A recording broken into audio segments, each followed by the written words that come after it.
Hey guys, welcome back to Worldwide Entertainment TV. I'm Miara Jennings, and I am sitting here in YouTube Space LA with the very talented Dominic Santana, who plays Suge Knight in the upcoming Tupac biopic All Eyez On Me, out June 16th. Yes. Thanks so much for joining me. Thank you for having me. Of course. How's your time been in LA so far? LA is always fun. This time around, though, it's a lot of press and work, but it's fun work. Yeah, definitely. Promoting the movie and getting ready for everything. Must be pretty exciting. Yeah, it's insane.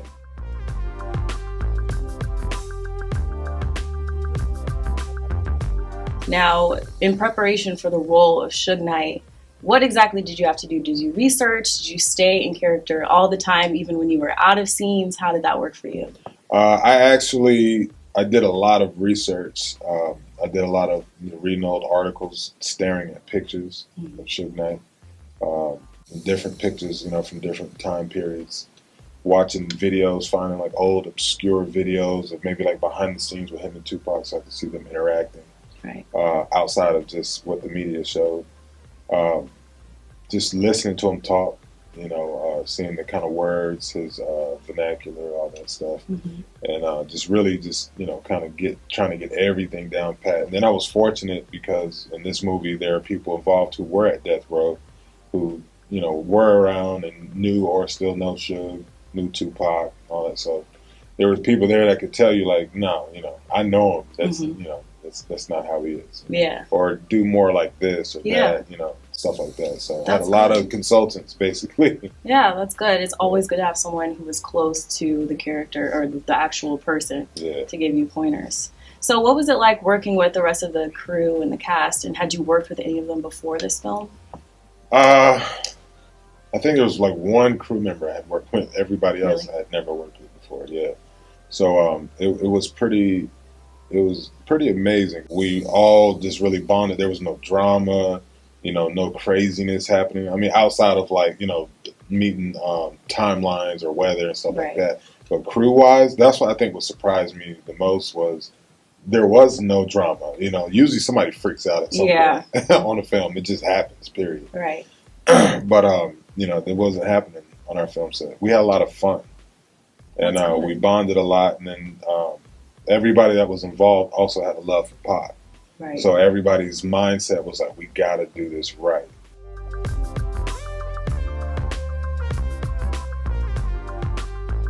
There have been a number of other films and documentaries that revolved around Tupac and his story. But this one seems to be a lot more in depth than what we've seen so far. Yeah. So I'm personally excited to see that. Did that make it more meaningful for you all to actually know that this is going to be like really, really in depth and really detailed, and just hopefully to, like you said, live out his legacy? Yeah. I was really excited and happy about that. It wasn't what, it's funny because a lot of people were, giving their 2 cents, of course, without knowing what the movie's about, like toward the beginning. Right.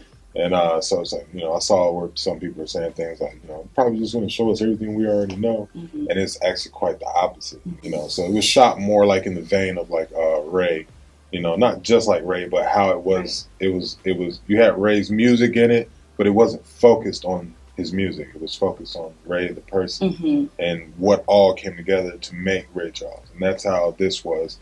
And then they got people, they got Oscar-winning, editor, and just a lot of the crew, the DP, a lot of people involved were like either legends or big names. That's the thing. Like if you look on like IMDb or see who all was involved, you'll see it's not just stars in front of the camera, but then it's like stars behind the camera. Right. And you get to see his interaction with his mother, and that's the other thing I love too, because people that don't really know Pac's story, they know the music, things said in music. So they know Afeni and they think of Afeni on drugs and all that, but they don't see that she was so much more. And it was also during the time where the crack epidemic hit, when he was a child, and crack wasn't viewed as, now we think of people on crack like, oh, crackhead, but a lot of people don't understand the history of it.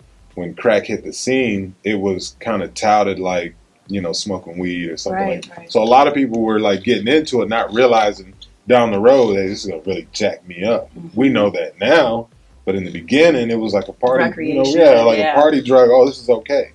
you know. And so, and some of the stuff they were going through, especially in the inner city areas, urban areas, low income areas, you know, people, they like to forget. So people either drink, you know, smoke marijuana or whatever. And so, you know, she kind of got caught up in that whole phase like millions of other people did, and then found out too late that, no, this is really going to mess you up.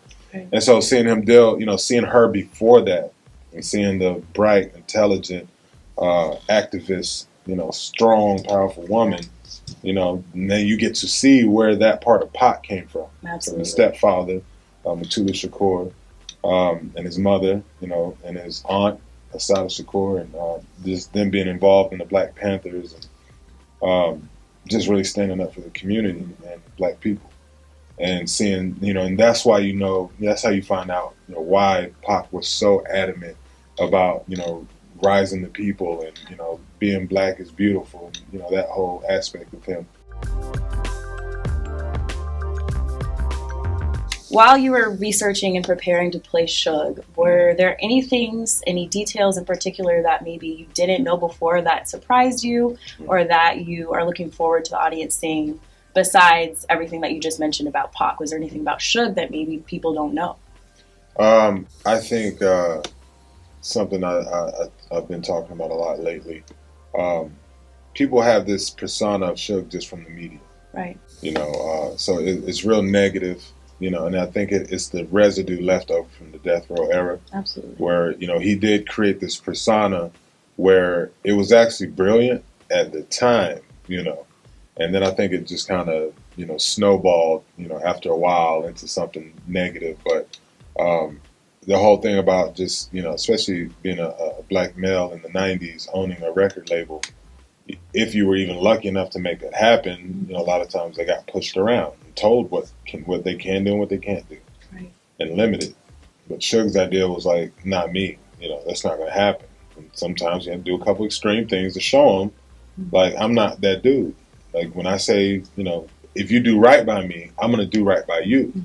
But if you screw me, then I'm going to make sure you don't want to do it again, you know.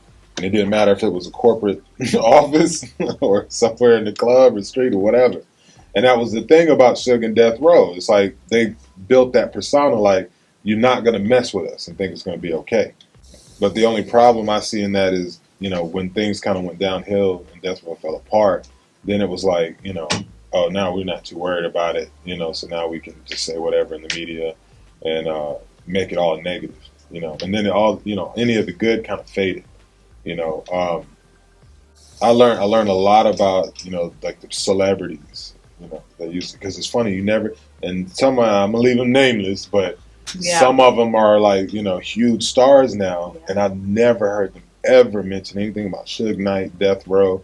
And then you sit and listen to the guys tell stories, and you're like, you know, some of these people, when they were in their humble beginnings, you know, chasing after Suge and, you know, being up under Suge, and, you know, spending a lot of time with Suge, and Suge taking care of them in different ways. And, you know, they really, a lot of people, you know, really mess with Suge heavy.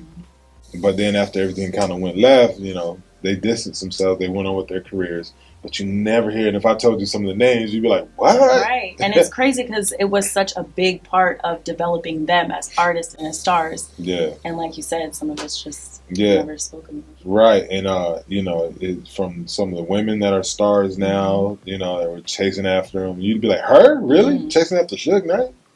No names, not just one? Nah, you don't get me in there. I got to see these people. Right. Like, really? That's all right. You gonna tell my business, you know? But so you know, and that's the nature of this business, man. Stuff go left, people try to start distancing themselves from anything that could harm their image or reputation.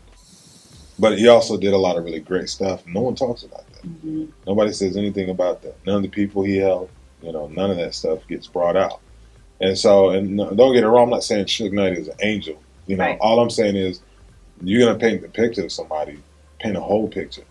Say, yeah, there was some bad, you know, but yeah, he also did a lot of good too. I mean, let's look at that, and then make your judgment of what you think of him when you see all the good, and then, you know, the bad that's there. So it's safe to say that we will get a multifaceted Suge in All Eyez on Me. Oh yeah, oh yeah. Nice. Fortunately, I wouldn't have done it if it was like, you know, some of the former movies.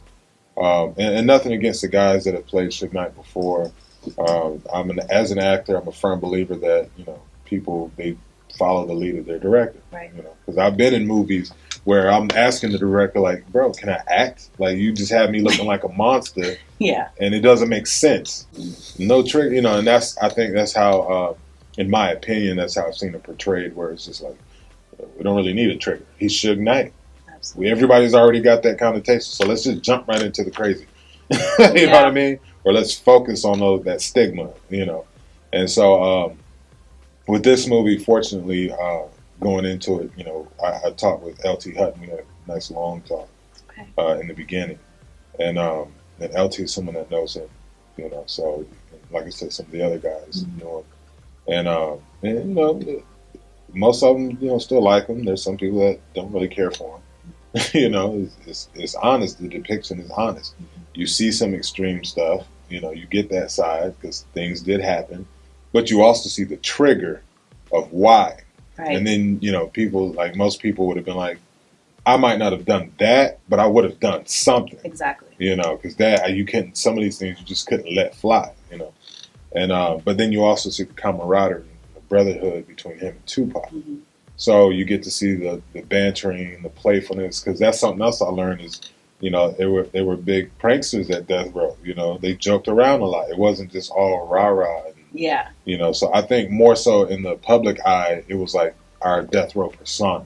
And then in private, you know, then it's like, okay, now we can just be normal human beings and laugh and joke and pull pranks on each other and all that stuff. So I thought that was real interesting because you never hear about that part.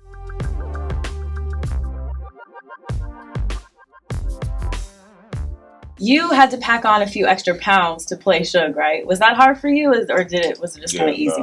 Yeah, it was pretty simple. Yeah. Ice cream and pizza diet. Every night. I mean, I wasn't skinny, you know, at that time anyway, but, you know, just you know, Suge's a big dude, you know, so I had to fill out a little more. So, you know, just eating ice cream and pizza every night, literally. Not too bad. I don't Not a bad part of the job. Yeah, like it was funny because I'd never been bald in my life. And I was born with hair, so I never even knew what that looked like. Yeah. You know, so that was also, you know, a real, you know, huge change. You know, I was like, I didn't know how I was going to look. And something I wasn't used to. And so, but, you know, I chopped it all off when I got the role, and I was like, it's not bad, you know. So, but I like trying new things, so I was like, this is a hairstyle I've never tried, you know. Yeah. None. Yeah. So I went bald, and, you know, bald with the beard, and oddly, you know, it seemed like it's weird. It's like as I put on more pounds, went bald with the beard, it seemed like ladies were looking more. I was like, let me find out the bald brother's been holding out on us. You're gonna tell us a secret. Yeah, you got the key now. Hey, I was like, what is it with the bald head and the beard? Okay.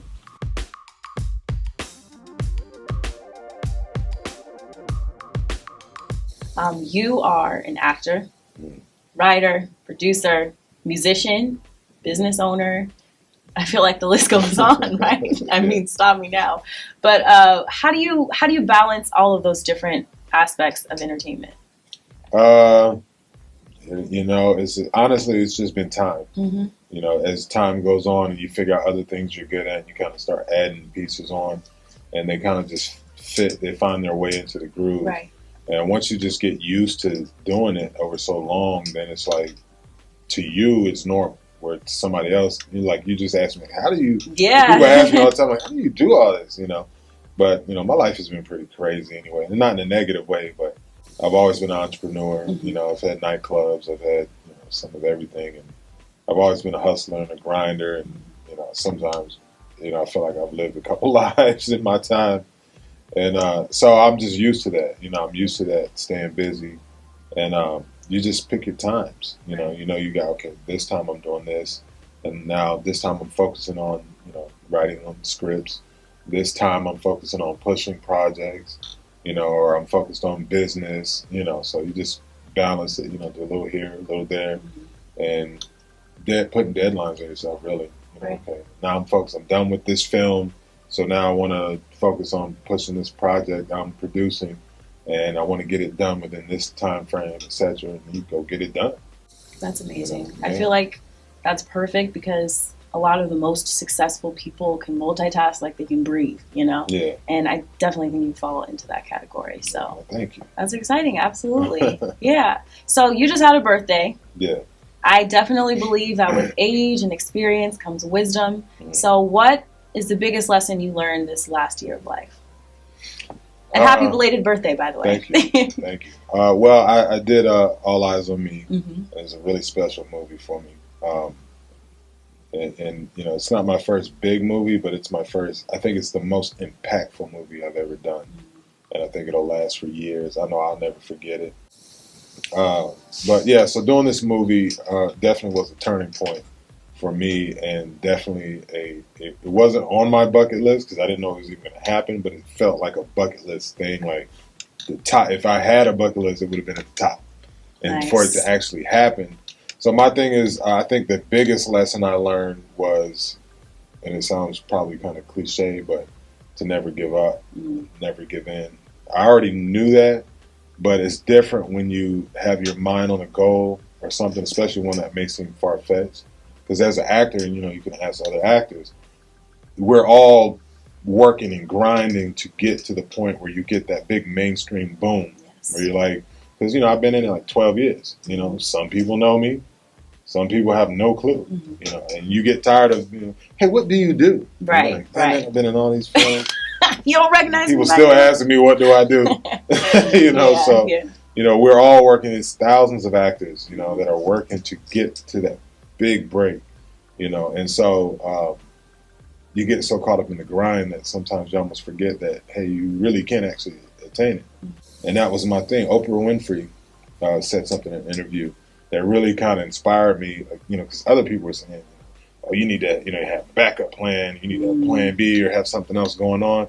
And, you know, it's like it made sense, you know, because you don't know, you know, I know now, but at that time, you don't know if you're going to make it to the top, you know, 5%. And so, you know, but she said in an interview, I can't even remember who she was talking to, but they were interviewing her and they were asking about, you know, being motivated in your career and whatnot. And, you know, she just said, if you really love it, and that's where your heart really is, and that's your passion, then you better not have a plan B. Because plan B just it can give you a scapegoat. You know, it'll make you, you know, take the easier route out when it's too hard, or you know, and I was like, wow. And it's funny because, you know, people are like, how do you, my motivation was different earlier on, but then about the 10-year mark, you know, people are like, how do you stay motivated to keep trying and trying and trying? I said, well, you know, it's not even so much that I want to do it so bad anymore. It's that I have so much time in that if I quit, I have to, you know, sit there and throw away a decade of my life for nothing. And I was like, I just can't do that. You know, time is too valuable. I'm not willing to just throw away a decade. So now I got to do it. When I love it and I want to do it, I've always wanted to keep doing it. But, you know, it gets tiresome, just like anything. You know, you're like, am I going to make it? Because it's not like you go to school to become a lawyer. You know, once you pass the bar, you're going to get a job. You're going to have a career. You're going to live good. You know what I mean? And or going to be a doctor or something like that. This job isn't like that. You can work your ass off for years. You can do everything you're supposed to do, and you can hope and pray all you want and still never make it. You feel me? So you got to have the talent, you got to have the drive, you got to have the motivation, and somewhere in there you got to get lucky. Yeah. You know, and that's the part that sucks because you can't control that. Yeah. Well, it seems like you're making all the right moves now. Yeah, well, Would I you mean, say that? you run. The thing is, you run blindly. And you're like, oh, I hope I'm feeling the right thing. I hope, you know. Well, so. Either way, you're making it for sure. So, so you make your mistakes, and then you learn. Okay, I can't go there, and it kind of starts to shape your path. You know, so long as you learn. I like to tell people that, and so I'd like to tell your viewers that as well. Of course. Is, you know, in life, you're gonna make mistakes. You're gonna have a lot of failures. Don't look at it as, you know, I see people that fail at something, or, you know, they have something negative happen to them in life, and they just focus on it failing or focus on the loss instead of, you know, focusing on, all right, when something bad happens in my life or I fail at something, I stop and I go and I look and I look for all the lessons. You know what I mean? Okay, I shouldn't have done that. I should have done this better. I could have done this different. And then I take that and then I keep going and go into the next thing. But this time when I come to that same stuff, I remember I have my lessons. And then you look up years later and like mentally you have this, this anthology of lessons and they help guide you, But if you just focus on the negativity, oh, woe is me. Why is bad stuff always happening to me? Right. Well, because that's what you focus on. Bad stuff happens to everybody. But it's your perception. It's how you look at things. So definitely got to change your outlook on things and how you look at stuff. I had businesses fail and people were like, man, I know that hurt. I know you feel bad about that. No, I don't. Because you know what I learned in the process? Yeah. I learned way more than I knew the last time. So now the next one, I did better. So that's all. I get long. I feel so inspired. I'm going to be driving home thinking about all of this. Yeah, so that's definitely a lot of good advice for our viewers and for people who aspire to be in your position now. Mm-hmm. But are there any other people? I know you just mentioned Oprah. Mm-hmm. Is there anyone else who you would say has had a strong influence over your career? Career-wise, definitely Denzel Washington. Mm-hmm. Just Denzel's poise and how he's carried himself his whole career, and then his dedication to the craft. Denzel really kind of threw me when he started doing Broadway. Like I found out he loves Broadway. Yeah. And it's Denzel. He don't have to do Broadway. He's got millions of dollars. He does it for the love. See, I don't really like theater. Like I'll watch it, but as far as being in it, because you have to have everything memorized. It ain't like film where you can mess up. And so that's too much pressure for me. But Denzel loves to do it. Just keep sharp. He respects it. And he loves it. And, I was like, wow, it's Denzel Washington. He don't have to do theater. But he goes to it because he loves it. And so he just makes you respect him because he's a real deal. And Samuel Jackson is another one. Mm-hmm. I remember Samuel Jackson from, when he was Gator. And to see him go from Gator and being the guy that robbed the McDowell's and Coming to America, to go from that to what he is now. And it's like, that right there should motivate the hell out of you. Mm-hmm. For sure. Just knowing, he took, the MF word and, skyrocketed to the moon. And I love that about him. I love that. He didn't, switch up for Hollywood. Yeah. And, I'm going to tone this down. No, he said MF even more. Mm-hmm. And people loved it, and it's the way he says it. Only Samuel Jackson can say MF the way he says it. And just his whole, how he carries himself. And so people like that inspire me. Morgan Freeman. If you look at Morgan Freeman's story and listen to him talk about his story in interviews, how long he was actually acting and in it. And I think it was like 60 when he finally took off. Right. And so, times I thought about quitting, it's like, man, I'm getting older and stuff. And then I think about Morgan Freeman. I think about others. I'm like, age 60, that's going until you're like, yeah, I'm going to make it and die. Yeah. That's dedication. Yeah, so people like that, Oprah, Oprah's another one, see her go from her humble beginnings, being a news anchor, to being determined. And I like people that they say something or give advice about something, but you can see their path and see that, they live it. Mm-hmm. They're not just saying it. That's the people I listen to. They got a track record. You can see like, hey, that person could easily quit. Right. And God knows, you can only imagine what some things they might have ran into or things they dealt with on the way up, to being a news anchor, a black woman being a news anchor, going all the way to being a billionaire and media mogul, and a hell of an actress. Yeah. So people like that. That's amazing. I am positive that someday I'm going to be asking somebody that same question and they're going to say Dominic Santana. I hope so. I think so. You're definitely on that path. I try to be a motivation to somebody. Yeah. I'm human. I got my bads, got my goods. Yeah. I've done a lot of crazy stuff in life. I've done a lot of things where I could tell people, hey, don't do that. Yeah. I've done it for you already. It doesn't work. Learn from my example, right? Yeah, so I try to, do what, I'm just used to for my family. My Uncle Lewis, my mother.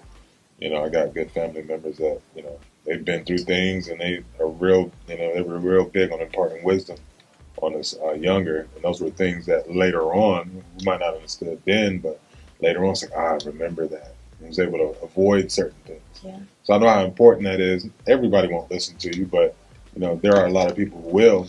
Like, prime example, my Facebook, I don't really use it to, you know, I hate seeing, you know, people come, you get on Facebook and it's like people complaining and people arguing and, you know, nobody wants to get on social media and see all that crap. Yeah. You know, so I focus mine more on, you know, inspiring people, posting funny stuff, you know, but a lot of quotes and a lot of advice and just wisdom from my experiences. Right.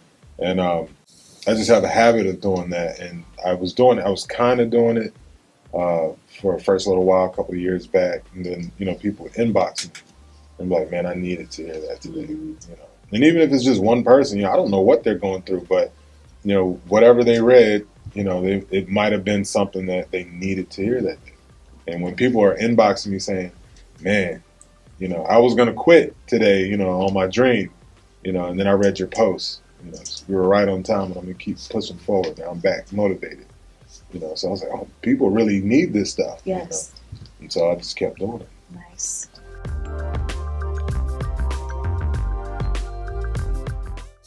So I have to know, if you had the opportunity to sit down with Pac for 5 minutes, what would you ask him? What would you talk about? Man, that's a hard one. Because if that ever happened, we'd probably talk all week. Yeah. I think the main thing I would ask, what I would say is, I'd ask him, Pac, what would you have done different? You know, knowing what you know now, you know, what would you have done different? What choices would you make? Would you still went the same way, or would you went a different way? You know? I think that answer would be the most interesting. Yeah. Just because we didn't get to see, you know, what his evolution was coming to. You know, so we kind of got an idea, but, you know, we just didn't get to see it.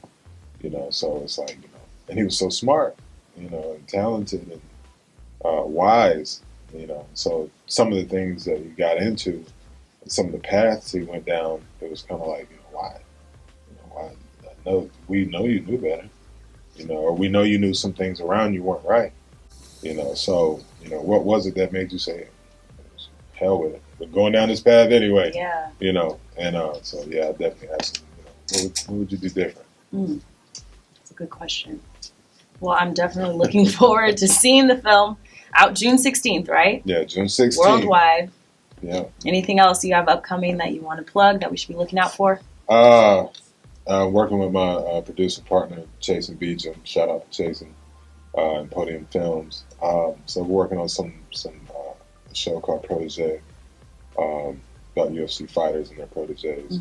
A show called The UC that I created. And that's producing wise. I'd also star in that show, so I'd be producing the star. So we're trying to work with Netflix to get that on. Nice.